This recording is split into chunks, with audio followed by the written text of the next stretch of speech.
Well, howdy there, Internet people. It's Bubba again. So, today we're going to talk about time marching on, and I'm going to tell you a secret that I have kept for 30 years.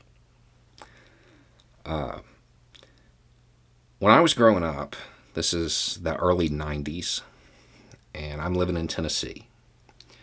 There's a girl that lives on the street, and we became friends when I moved into the neighborhood. Man, did I have a crush on this girl. Her dad was irrationally angry, though, all the time. I didn't have those words to describe it back then, but I knew he had a short fuse, and I knew he was very controlling. I first noticed this when we're in class, and we're all reading one book. I think it was A Raisin in the Sun.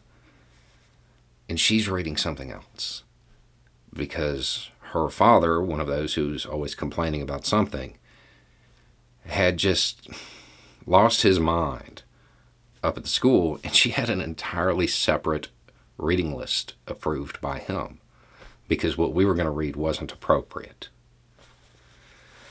Wild. But he liked me well enough. In fact, he drove us to our first date. He took us up to the movie theater. And we go up to the window and buy the tickets for whatever it was we said we were going to go watch.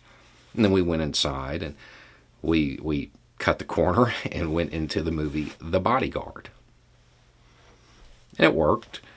Plan went off without a hitch until we walked out of the movie when it was over and he was standing in the lobby. And he started screaming, ranting, raving, yelling, telling her she was going to get the belt, telling me he was going to call my parents, And I'm sitting there thinking, yeah, look, my parents knew I was not going to go watch whatever it was that we said. But this yelling went on for an extended period. I mean, keep in mind, different time. This wasn't totally abnormal, but even by the standards of back then, this was a little too much. And then we leave and we start walking towards the car. And when we get in the car, his whole tone changes with me.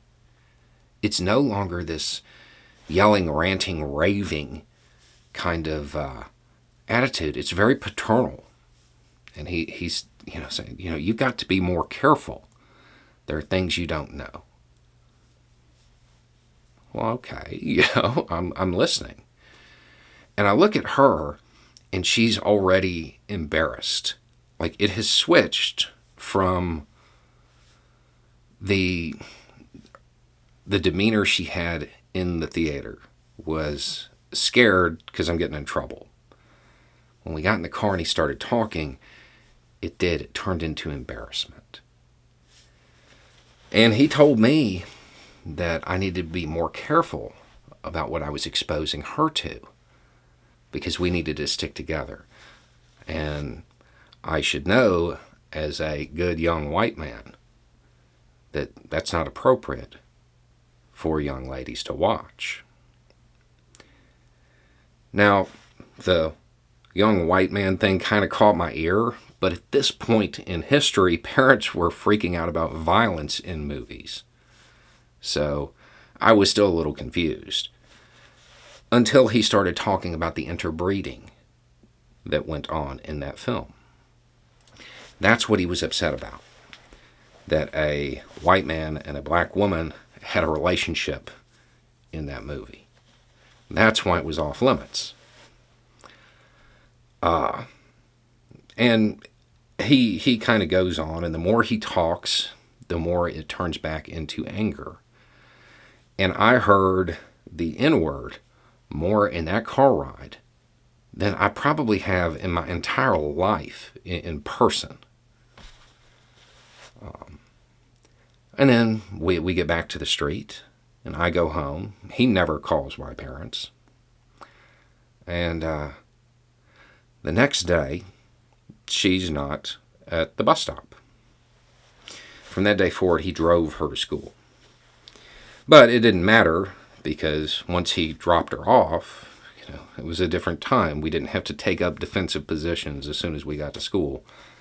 So she walks in the front doors, through the cafeteria, comes out back where we all hang out before school.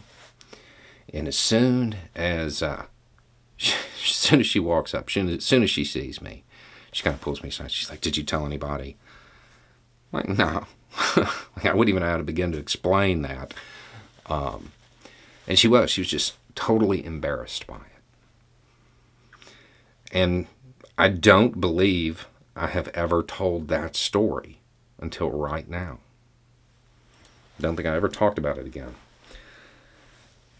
There's obvious parallels between that and the attitudes of a lot of parents today.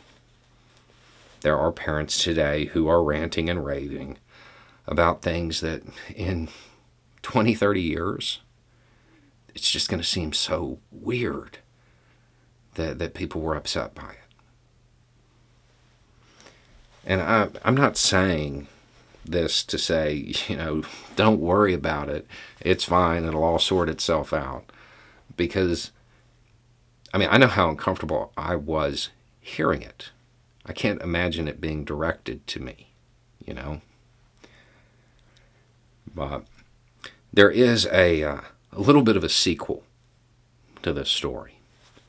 5 or 6 years ago, social media did that thing. Hey, you may know this person. Hey, I know that person.